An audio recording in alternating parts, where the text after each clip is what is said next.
back, humor consumers, to the Life Happens, Laugh Anyway podcast. I'm comedian Tracy DeGraff. And I'm Catherine, co-host and bestie. We are at episode 158. Woohoo! Very exciting. We're doing 2 in one day today. I know. We're trying to get ahead, friends. Yeah, because it's kind of stressful when we're behind. Oh, it's very stressful. Kinda. Well, I mean, it's no small thing creating a podcast every week. yeah, Especially and for then us. editing, and then also... Right? Especially for us. And then making a clip and Yeah, all the things. stuff. Yeah. Well, this is episode 158, and we have a topic, and it is how to make friends as a busy mom or introvert. Yeah. So this is going to be fun Yes. and enlightening. And if Hopefully. you stick with us all the way to the end, this is what you should get out of this podcast. We're going to talk about why it's important to make friends, right? And have friends, how to do it, and why it's especially important if you happen to be an introvert. There's nothing wrong with being an introvert. That's the way God made you. It's your personality. Mm-hmm. But why is it especially important for introverts to have some friend-making weapons in their toolkit? I only laugh because... Do you have that? I don't have that. Like, why it's especially important for an introvert. You gave me that. You No, told me that. No, I said the third one was our own experiences. No, but you gave me that. No. You did. This is being friends, folks. What I said was I have a list of how an introvert can make friends, but not why it's best for them. All right, well, we're going to make it up. We're going to... I'm sitting here. What are you saying? What are you saying? I hope you have that. Wait. I did write down also our own experiences. Because you did give me that. But right before you said that, you also said why it's especially important for an introvert. For a person in general. Not for an introvert. If I said that, I Anyway, didn't mean to. guess what? This is what happens when you have 2 in a row. We're going to do it. Because you know what?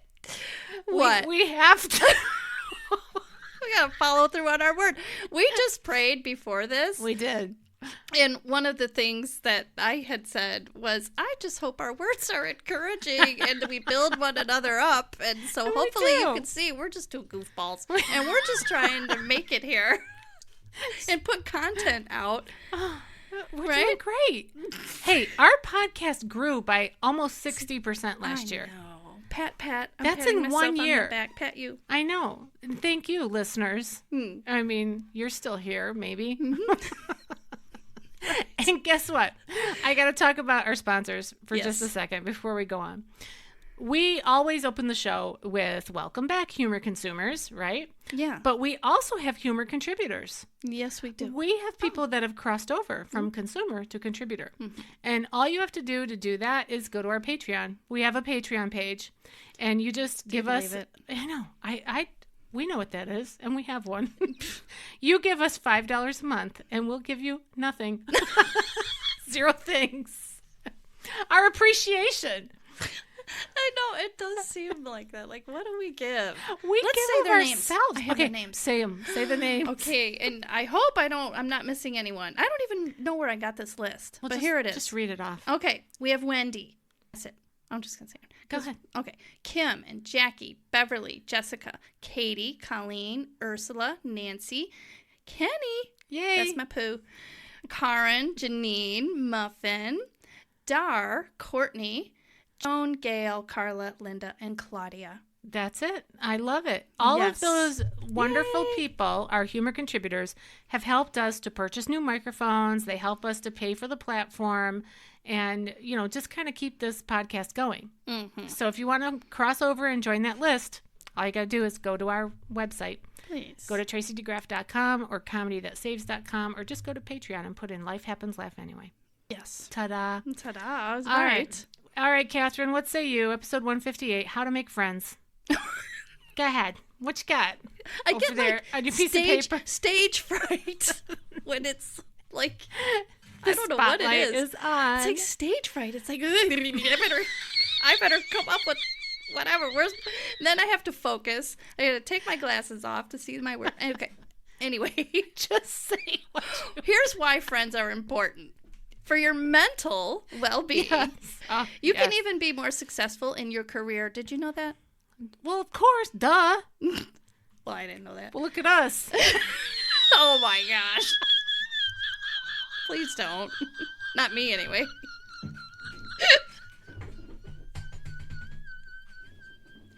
We're such successful.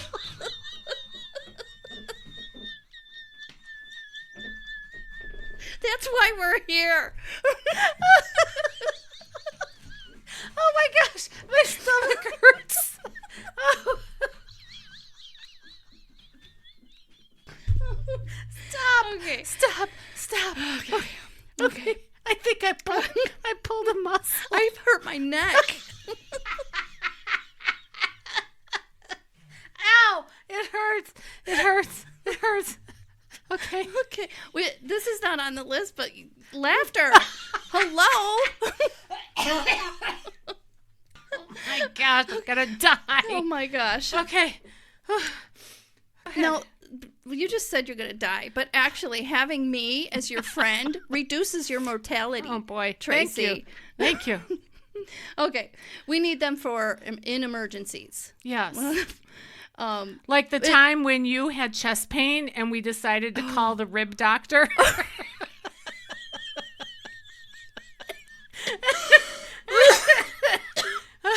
Tracy oftentimes has great advice and other times wagadoo advice. Well, she said it was her ribs.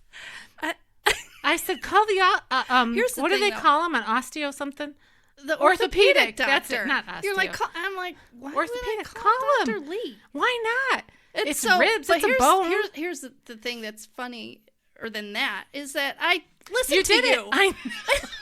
They're like, you should go to the ER. Yeah, I know. We called And the I receptionist. knew It's like, that. oh, no. Oh, gosh. Okay. Okay. But thank you. I was there for you, Catherine. You were. You did actually go with me. Heck yeah, I did. Yeah, you did. Mhm. Okay. It's also pivotal to psychological and physical well-being. You're less likely to catch a cold and diseases. Your emotional well-being. Let's see now. I can't read my handwriting. Oh, outside view and perspective. It's a stress reducer. Come on. Also, I'm just going to click on this thing here. We also have each other as good sounding boards. Yeah. You know, we can talk each other off or on to a shelf. Yeah, right. And, you know, you do get a different perspective to life's problems or whatever, dangers. And also, you know, let's just face it, it makes life not so monotonous. I mean, we have our husbands. And Yes. there are friends, too. There are male best friends. Right. But we're talking about why to have a female, if you're a woman, a female, you know, good friend. Right. So, yeah, so those are some main reasons there. You're going to live longer and you're going to be happier. Bottom That's line. right. Duh. Okay, done. Game over. Yeah, so that's why it's important. I kind of think that people know that it is important. Like there's a certain sense of, okay, it's better to have a friend than to not. That's true, but sometimes we need reminders. Absolutely. Because we get busy and we Yeah. think that we don't need this or whatever. And then before we know it, we're kind of in this like little Straight cloud. Tracy just had this wild-eyed look, and it literally looked like you've been there. Well, I'm sorry. I'm still laughing about what we started with. So, but yeah, I mean, from a young age, obviously we're Americans. We grew up in this country, you know, and we're influenced by the culture of America. From a young age, every kid wants to be liked. You want to have a friend on the playground, whatever, at school, blah, blah, blah. But then you're also in this culture of, I can do it. I can this. I can that. So it's sort of like, oh, what is it? Is it we're better off with friends or we're better off like, you know, in charge of our own destiny kind of thing?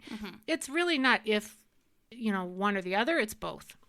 Yeah. It really is. But it's interesting that you said that because our media and like social media, TV, all of the stuff, it really is pointing more and more toward individualism, and the lack of need for one another. Yeah. And then, the pandemic happened, and then people were more and more embracing, I call it isolation, like Zoom meetings, support groups online. And that's great when it's suitable and when you can't, you can't do the alternative. But it's not the same. It just struck me when you said that. Yeah, guess what? It's not the same. No, it is not. Your Zoom meeting or your Zoom happy hour or your Zoom doctor visit is not the same. Can't stand it's it. not.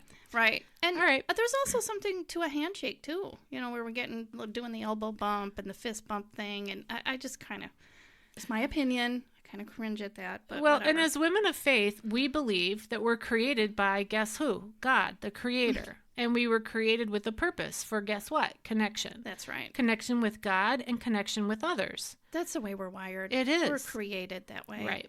Okay. Done. Goodbye. Yeah. All right. So now, how do you do that? And I'm going to start with, as I said, as being an introvert. That's not really me, but I feel like I can relate to that. There are times where I feel introverted. Mm-hmm. And the person that wrote this article, I felt that it was kind of raw and kind of real vulnerable. And I can see it as other introverts maybe relating to this. This person says that she had always struggled with friends ever since she was a young girl on the playground. And she goes on to say how she had a best friend, but if she was busy, she was all alone. And she said, but the thing is I like being alone. And she still does as an adult.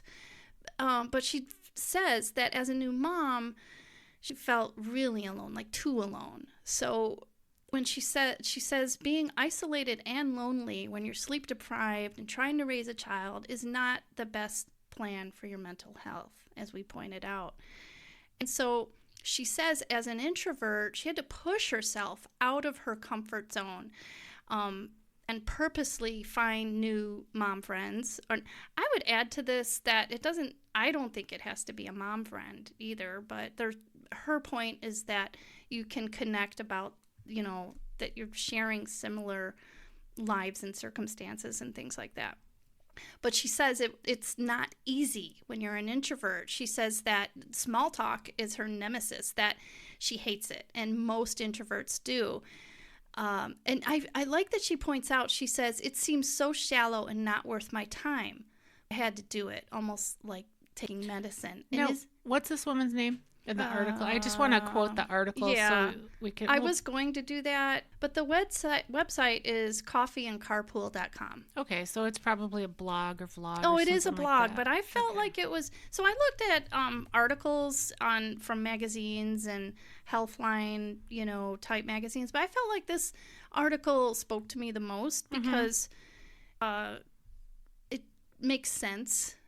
And I think a lot of people can relate to this. And I think the advice is really good. Yeah, that's awesome. Mm-hmm. Okay.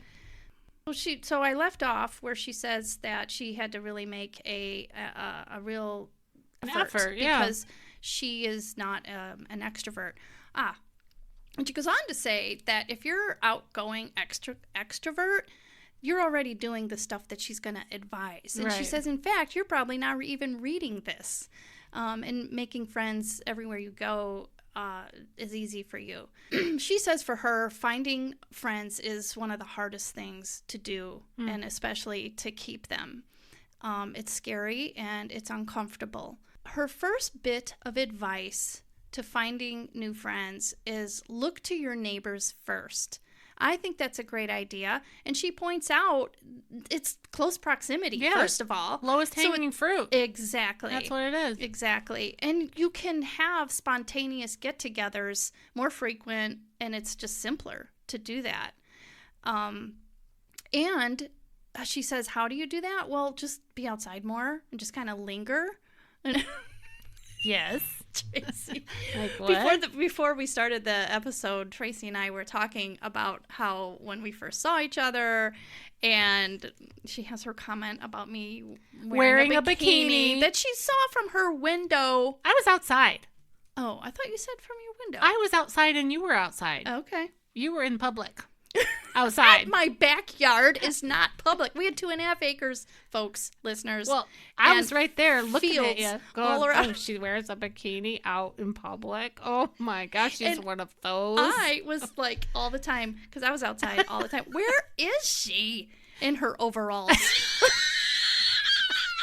Because you were always in bibs. I know. My jean overalls. Oh my gosh. Oh, so funny. They're teacher clothes. Farmer clothes. Teacher clothes. Yeah, at least I had a shirt on. Anyway. She's jealous. Mm-hmm, for sure. Oh, gosh. Anyway, she goes... worn a bikini since I was 19. 18. Go ahead, what? It seems so pointless to go on with this. Oh, okay, come on. Don't pull your car into the garage and shut it. Right, don't do that. Of course, then if you listen to our safety episode, pull it in and shut it. It's like, okay. Lock the doors. So just don't listen to us. No, I'm kidding. All right. Put some comfortable patio furniture in your front yard and take a book out there, do whatever, have a cup of coffee or a cocktail, and just hang out there and just, see what happens. Introduce yourself, especially if you are in a neighborhood where kids are going by and, things like that. So she also says, is this under the same bullet point? Oh, yes, it is. Go for walks around your neighborhood to meet people, introduce yourself. Now, she's saying this as an introvert. Right. And so, like she said, get out of your, comfort zone.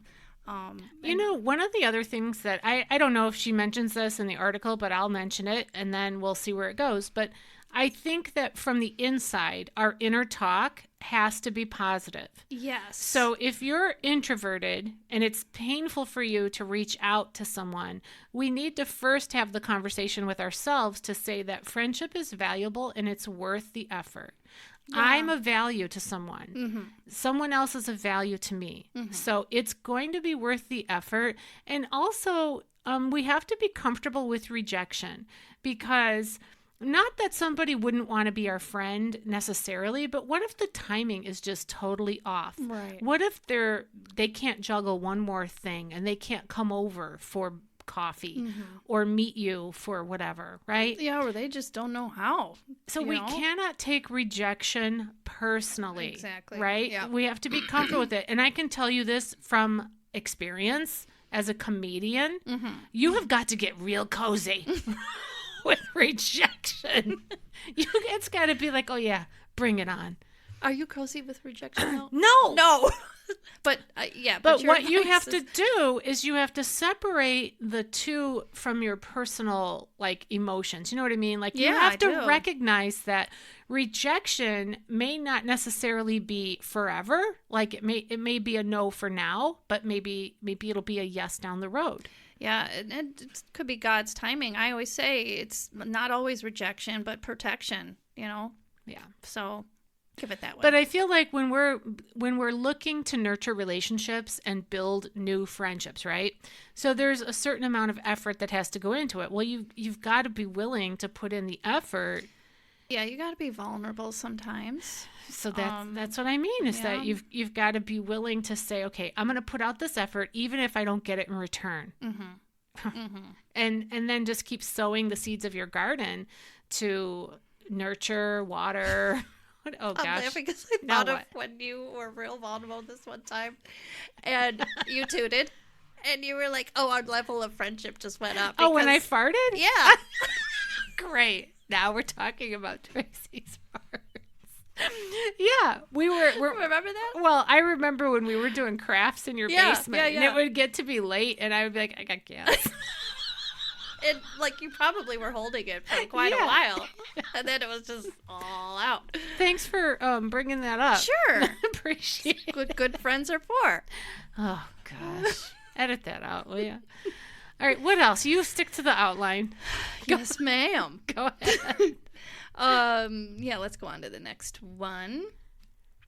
Meet other moms. Okay, well, how do you do that? With the younger crowd, try the Mommy and Me classes, or I wrote down in my own notes, because it wasn't in this, like MOPS. Yeah. MOPS is Mom of Preschoolers, and they're held at various different churches. I don't know if they're held anywhere else, are they?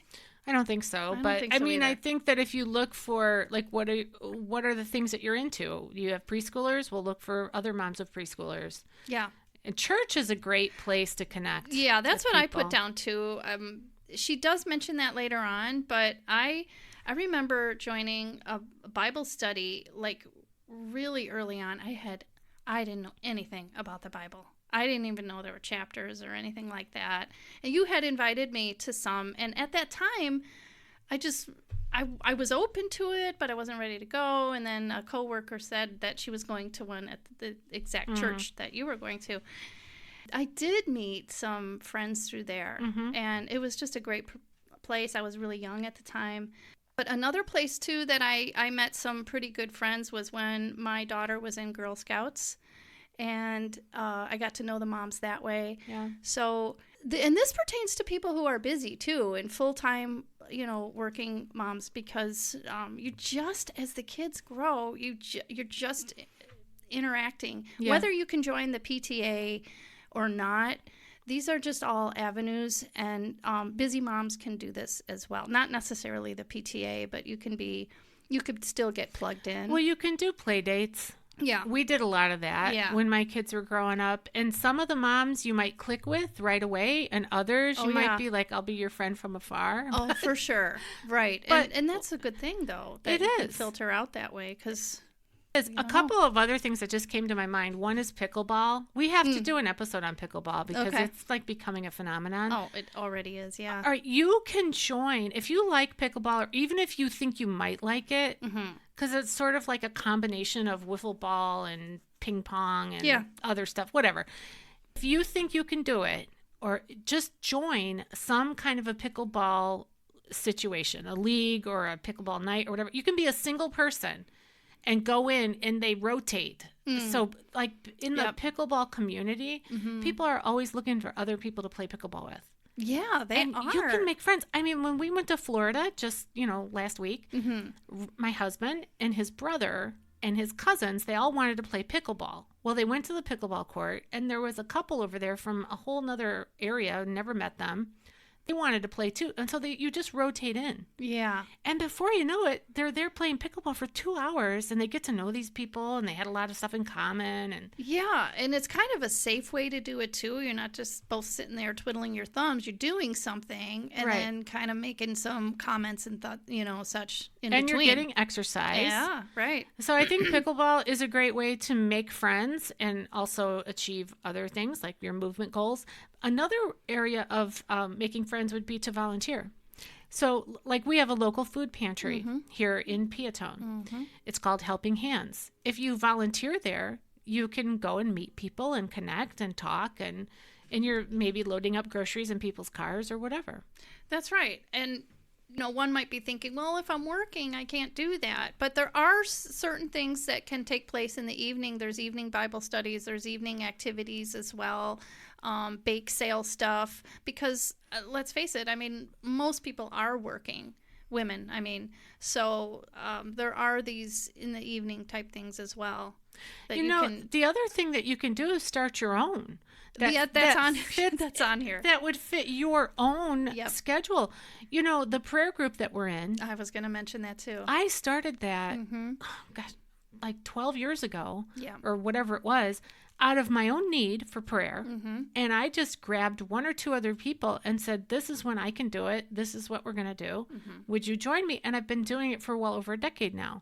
And these are my people. Like, these are my go-tos. Right. So if you don't have, a prayer group that you're in, start your own. Just start with one other person. Exactly. And for an introvert, it does say, not necessarily with a prayer group, but starting your own thing so that it does fit your schedule. It says, yikes, because that's a very scary step for an introvert. Yeah. But this person who is an I don't know about extreme, but she is definitely an introvert. And she says, I did it because I had to. Right. So you gotta the other group of people that I think about are like military wives, or military personnel. Yep. They move a lot. Yeah, I read an article on a woman who was a military mom and how hard it was for her, and it was good. But yeah. I think that maybe seeking out someone else in your same situation. So maybe there's another military wife, that you could connect with where they're accustomed to that, right. Moving a lot. You know what I mean? No, for sure.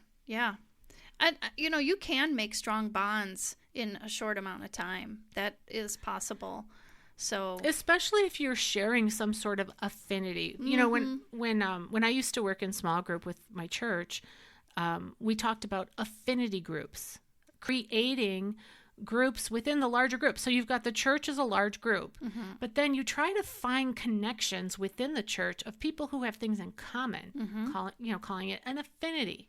Yeah. Okay, so you have maybe parents of young children. That's a group. You have senior citizens. There's a group. You have empty nesters. That's another group. And when you're going through the same season in life, or you have similar circumstances, it's not going to be identical, obviously, but you have relatability. You have the head nod. You have the, oh, I get it. Yeah, for sure. Yeah. Yeah. There's a thing I'm going to talk about called bundling. Oh. Yeah, and that's an interesting word for this concept. But moving on, say yes to invites. When you get those invites for those skincare or jewelry or product at-home parties, say yes to them because they are a great way to get to know people. Yeah. In fact, I've got some funny memories, and I remember going to your house really early on for one of those skincare things. Wasn't it my friend Leanne who came over, and didn't she sell things like... it was, starts with an A. Arbonne. Arbonne. It was Arbonne. Mm-hmm. And didn't she have something that was like you drink it and then you go to the bathroom or something? What was it called? Janet and I both bought it, and we joked. So, okay, here's a bonding point. Yes. So Janet and I were both invited. Wait, Janet was another neighbor. Janet was, so Tracy was on one side of me and Janet was on the other. And the way our land was it was sloped. Janet was a little bit higher than me.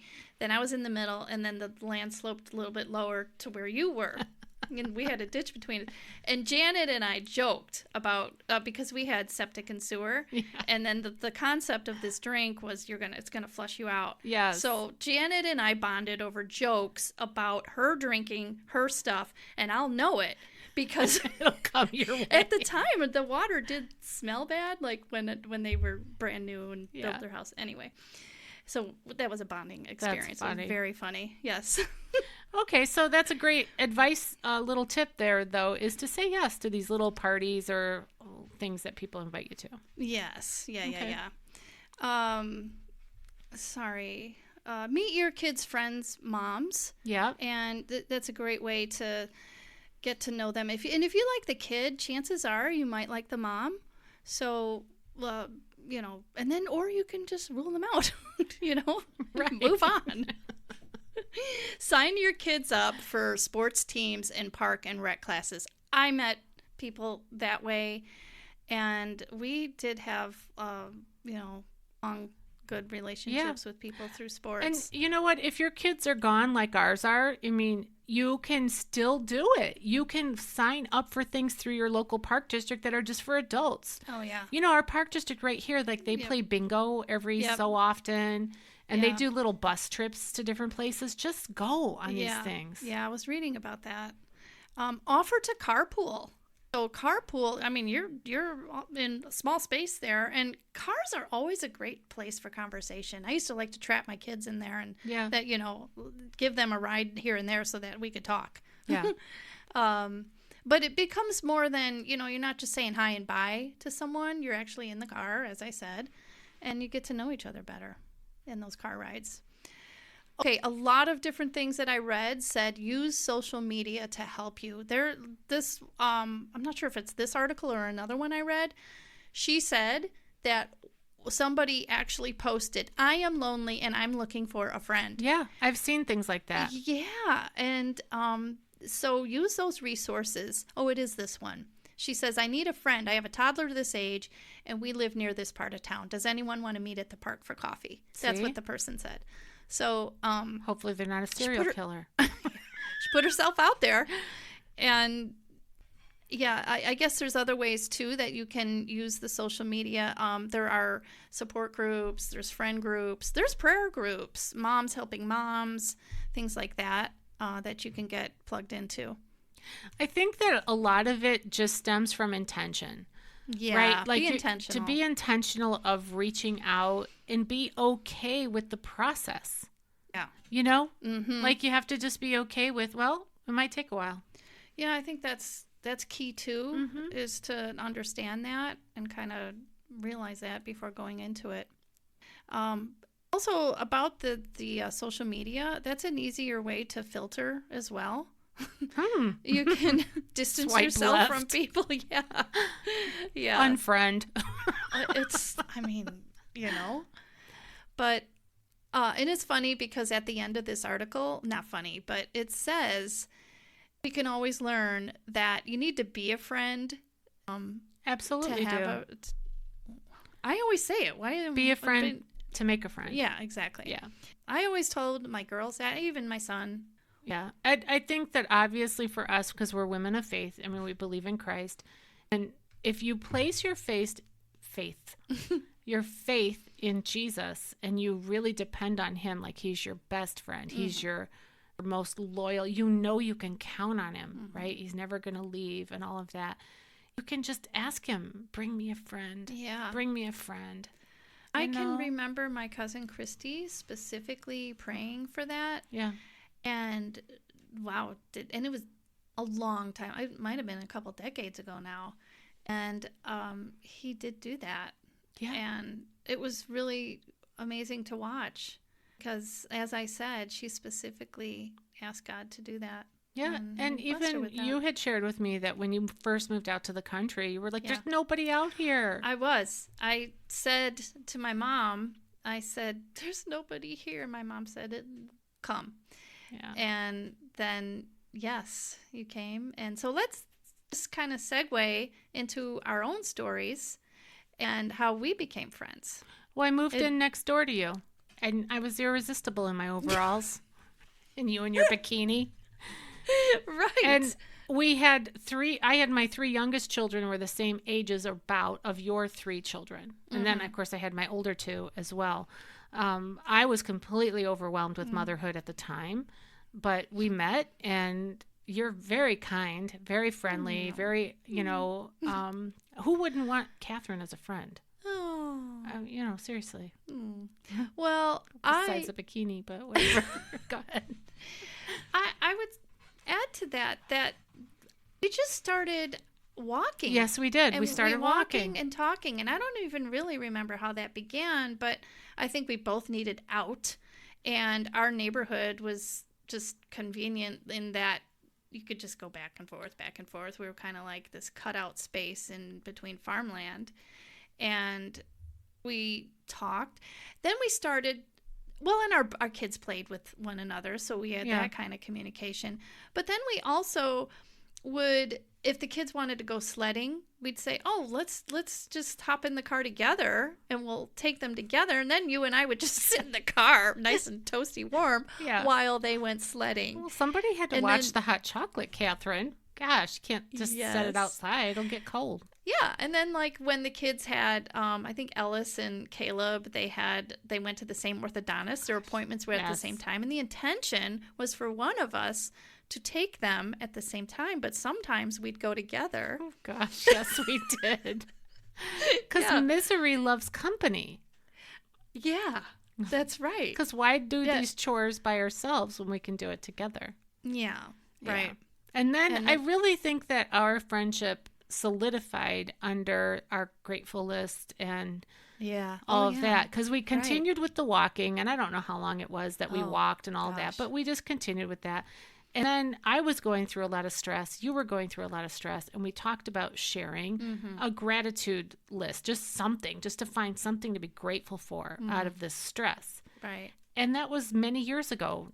I don't forget now, 11 years ago, something like that, more than 10. Almost 12. Okay, so almost 12 years ago. We still do it today. We do. Almost every single day we share top 10 things we're grateful for. I really think that changes your life. Oh, for sure. And it changed our friendship because it changed our life. And then prayer. We're in prayer. Yeah. Prayer together changes you. Right. So really, it's about doing life together. And for busy moms, one of the things that I read that you can do, so this bundling thing I talked about, was doing things just like I said. If, your neighbor needs to go and take the kids out or something, go with her. Or do errands together. We do that all the time. I know. And so it's just look to us, people. And it said, so it's funny because the concept is to help each other out by taking the kids one at a time to their things. But if you're also looking to make friends, as I said, I hit the boom. This bundling thing. Run your errands together, and start out with small errands, short errands, so it's a quick car ride. Just the other day or yesterday, I said to you, will you come to Kohl's with me? I have to do a return. And I just wanted to talk to you. I felt like I hadn't seen you or really talked to you in a while, and I'm like, come with me. So, well, I didn't say it like that, but well, you kind of did. Well, that's the way I was feeling. Yeah. And we have cone heads, Kenny says, and they just kind of go, yeah. Just kind of knows. So it also said if you're busy doing house chores and you have an earbud or whatever, call a potential friend up and just talk to each other while you're doing your errands or your errands or your housework and things like that. Use the technology that you have to communicate. I will tell you this about laughter with a friend, okay? It's a proven fact. It's scientific that when you laugh together with someone, there's like a little bonding thing that happens in your brain. And so now you and I have been besties for decades now. We have so many inside little jokes inside little things. Blackmail me. Well, right. Yeah. So it's a bonding. It's like super glue, right? Yeah.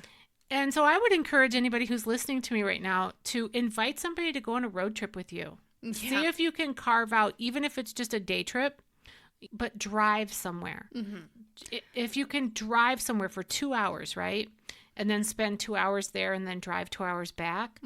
You'll know by the end of it if you really want to be friends. Oh, that's right. Well, that's why I said start out small with, quick errands here and there and then add to it. And I think you and I did that. Like we would, like I said, take the kids to the sledding site that we would go to. It was like 20 minutes. Yeah. From, when you drove. I drive slow. A little bit longer. But it was nice to be able to talk. And then, and then we just started doing, you invited me, I remember, to the Hearts at Home thing. Oh, right. I remember that. Yeah. And I had no idea what that was, but I was so grateful that you invited me to that. And I loved it. We talked all the way there, all the way home. I got to know you better. Yeah. And it was great. So that was a Christian conference. You're welcome. Yes. You can look up conferences, and maybe like that conference was for moms at home. Yes. But maybe you're a career woman who's going to go to a conference on goal setting or communication or whatever. Find some way to invite somebody to go with you and do something like that together. I hope that this was helpful because to me, in hindsight, it sounds like a lot of these things are, convenient for people who are not working, but I know I'm friends with working people, and they also are doing these things that we mentioned. Well, and it's just as hard when you're not working. You're just as busy as somebody that is working. You might have a little bit more flexibility in your schedule, A little bit. But you're busy. That is absolutely right. If you're taking care of kids, you are working. I think it also depends, too, on your, depression level, your, that kind of thing, so... Yeah, and speaking of depression, because I went through that too, so different bouts of it, just get some help and support with that. If you're feeling depressed, if you're feeling overwhelmed, guess what? Many times other people have felt that same way. It's all of us at one point or another have felt overwhelmed, if not all the way depressed. There's support and help to treat that. That's right. There's drugs, people. There's drugs. Yes. Vulnerable. Did you talk about? I did say that. All the things you wanted to say? Okay. Are you ready for scripture? Yes. All right. 1 Thessalonians 5:11 says this. Therefore, encourage one another and build each other up, just as in fact you are doing. And then Ecclesians. It's called Ecclesiastes. It's not Ecclesians. I didn't even catch it. Ecclesiastes. It's a new book of the Bible, friends. We're coming up with new Well, things. it's funny, too, when I told you the scripture I found, and I just rattled off, oh, Thessalonians, and you're like, which one? I'm like, oh, shoot, I forgot. There's one or two. All right. Yeah. It's called Ecclesiastes, chapter 4, verses 9 to 10. 2 are better than 1, because they have a good return for their labor. If either of them falls down, one can help the other up. But pity anyone who falls and has no one to help him up. Amen. That's true. Yeah. All right. So the call to action is to be a friend. You got to make a friend, be a friend, and try something new.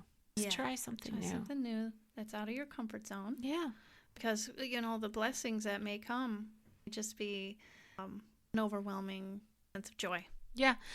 A little idea that just popped into my head of something new with a new friend would be maybe a movie.